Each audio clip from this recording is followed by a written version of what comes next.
In this video, I have everything you need to know about the digital version of Gloomhaven.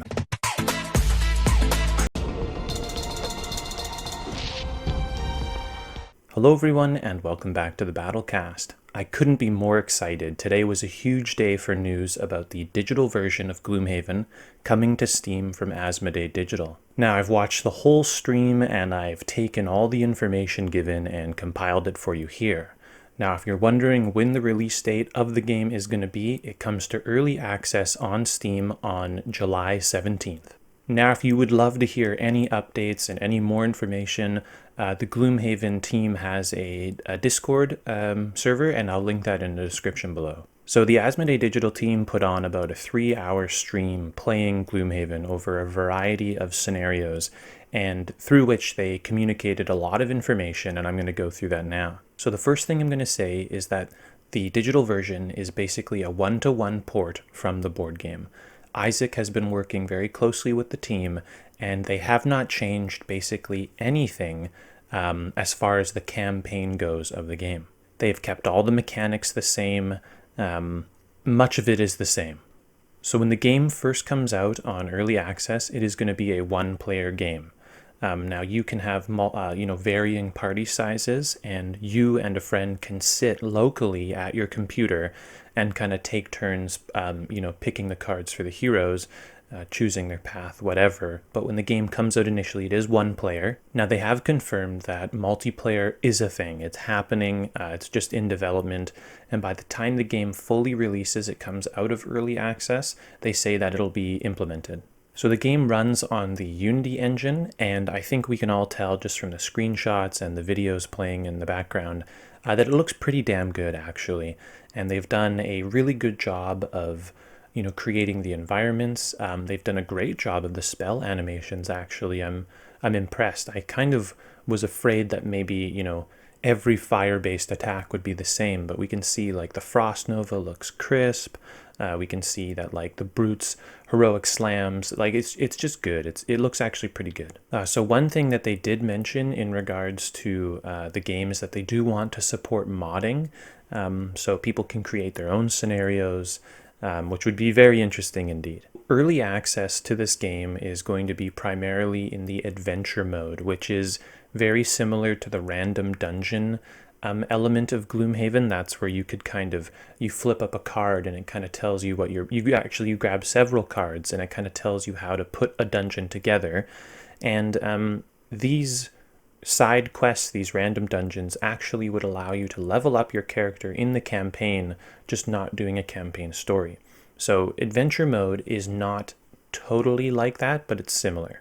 The first thing that's different about this adventure mode, it's very procedurally generated. The board game of Gloomhaven had the limitation of physical pieces and, what could be printed on a card, but the digital version of Gloomhaven has the advantage of having, powerful processing and algorithms. So from what I understand, it is going to be very different, and the combinations are near endless, and it is heavily procedurally generated. You're never going to play the same thing twice. It's like virtually impossible. Now, what this adventure mode is going to look like, from what I understand, is it's a sort of like an on-rails system. So if you've ever played a game like Slay the Spire, you kind of like start at point A, and then you kind of branch along, and there's going to be paths that you can choose. And if you choose that branch, well, you can't go back to the other branch, and you kind of move along. And so in adventure mode, you start at one town, and then you do a couple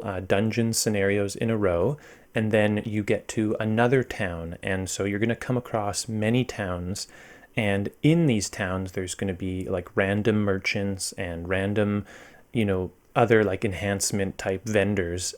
So you can, choose to spend your money there or not. And when you get to the towns, that's where you can do your leveling up. So you're probably gonna have to do like a couple adventures, and then you'll get to the town, you'll get some bonus gold, bonus experience, and then you can go about leveling up your character. Now, the replay loop comes from a few things in this mode. Well, for one, there are road events between each scenario, and those are of course random, just like in the Gloomhaven game.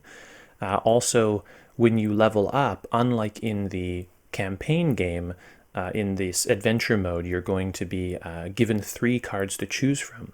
Now, all these cards are of a higher level than your character, but it doesn't mean that if you're level 1 and now you're level 2, that they're level 2 cards. In fact, you have access to some very powerful cards, and they're random every time. So this is where that roguelike element comes into play.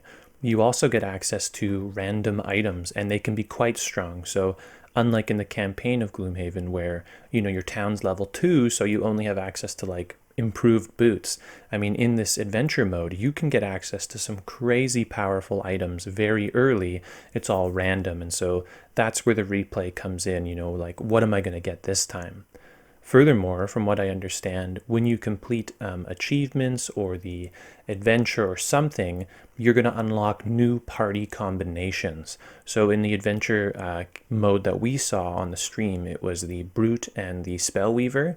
But theoretically, once you've kind of completed that adventure or you've met some sort of achievement, you could restart another adventure, but maybe with like the Scoundrel and the Mind Thief, or characters that I'm not going to spoil for you, but are out there. Now, during your adventure, if you die, you will drop back to the last village hub that you successfully got to. Now, games in this adventure mode generally last between about 30 and 45 minutes, longer if you're new, and longer if the difficulty is changed. Now, how the difficulty in the adventure mode works, and I'm not sure if this is for the campaign as well, it could be. You choose either easy, normal, or hard, I believe, and that kind of gives you like the general flavor of your adventure. And then before each scenario, you can choose to modify that particular scenario with +1, 0, or -1, kind of like in the original board game of Gloomhaven, where before going into a scenario, you could like up the enemies to get more experience or more gold when you complete the mission. One interesting thing about this digital version of Gloomhaven is that there's actually new monsters. Now, the team has, taken advice from Isaac and worked with him to create new monsters that you do not have in the boxed version of the game. One of them we saw here on stream, and it's called the Bone Ranger, and I'll have that up here on the screen. And so we don't know anything about this guy really. Whole new moveset, a whole new interaction, and that's very cool. And there's obviously more than just this guy. Now, all of this is kind of in regards to this adventure mode, which is primarily what you're going to be playing if you buy into the early access. But they do promise that when the game fully releases, the campaign will be there, and that it'll also be pretty much one-to-one. There's not going to be any of these shenanigans, or at least none that we know so far. Now, they did say something interesting during the stream, which was that they said they'll either have the whole campaign ready on day 1 or will drop it piece by piece as it's ready. And I'm not sure. I mean, this is just a stream and this is just one of the team members talking, but it does raise the question of will there be microtransactions? Will this be something where you buy sections of the campaign as it's released? I'm not sure. They did not talk about pricing during this stream, and therefore I'm not sure if it's just going to be a pay once you get the whole thing, or if you buy it piecemeal. The history of Asmodee Digital might suggest that you would be buying additional content bit by bit, kind of like the Lord of the Rings digital card game. I couldn't be more excited for this. Gloomhaven was in many ways the spiritual awakening of my board gaming career, as I'm sure it was for many people.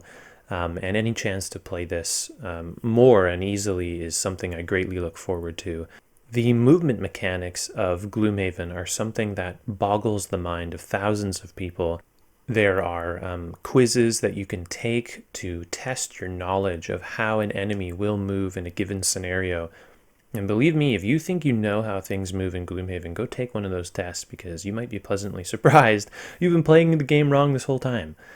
So I think that having the digital implementation will be awesome, because it's going to take care of all the summon movement. It's going to take care of all the enemy movement and the targeting priority, and I think it's going to just allow for a streamlined experience. Now, there's something very special about the board game version of Gloomhaven, and I don't think anything will quite compare. So if you haven't played it and you're thinking of playing it, or you play this and you have a good experience, always consider that, because it is very, very special indeed. But I do think that this is going to be very cool. There's a class in Gloomhaven that's like a summoner class, and largely it is poo-pooed because it's so much micromanaging, you're just like, dragging up all these things. Well, maybe we're going to see that class really, do a shine in here, because in adventure mode, we're talking about procedurally generated, small rooms, maybe for the most part. That's kind of what we saw in the stream. And your summons are just going to run around and wreak havoc on people. And you just kind of, you don't have to think about it too much. So I'm really looking forward to that. Let me know what you guys think about this in the comment section below. Are you stoked? Are you going to get into early access? I am definitely going to be streaming this game, and I'd love for you to join me, and I'll let you know when that's going to happen. Thank you so much for watching this video. Subscribe to the channel if you want to stay up to date on the news surrounding Digital Gloomhaven. I'm going to be right on top of it. I hope you enjoyed this video, and I'll see you next time. Thanks. Thanks for watching. I hope you enjoyed the video. New videos come out every Friday or Saturday. If you enjoyed this video, consider giving it a like or even subscribing to the channel, or you can leave me a comment in the section below. Until next video, I'll see you then. Thanks.